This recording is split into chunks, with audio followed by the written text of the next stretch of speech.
Mixed signals this Memorial Day over how much progress is being made toward ending the war with Iran. President Trump wrote on social media that negotiations are proceeding nicely, while Iran's foreign ministry says no deal is imminent. Olivia Rinaldi has the latest from Washington.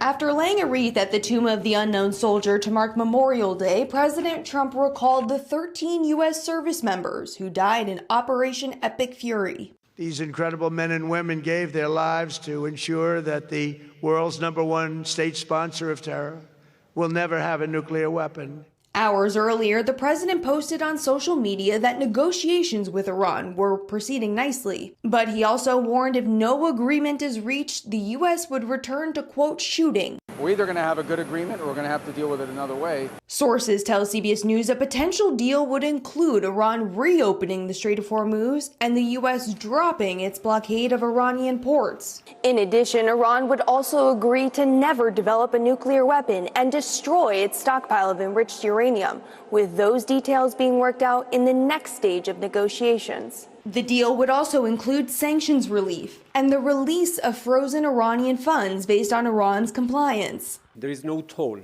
Iran acknowledged the two sides have reached consensus on a number of points, but stressed that the proposal under discussion does not include immediate concessions on the nuclear issue. There does seem to be a lot of back and forth between the two sides on precisely the nature of the restrictions on the nuclear program and the amount of money, essentially, that Iran will get from the United States if they abide by those restrictions. President Trump also posted Monday that any deal should include a requirement for several additional Middle Eastern countries to join the Abraham Accords and normalize relations with Israel. It comes as hostilities continued in Lebanon Monday between Israel and Iran's proxy group Hezbollah.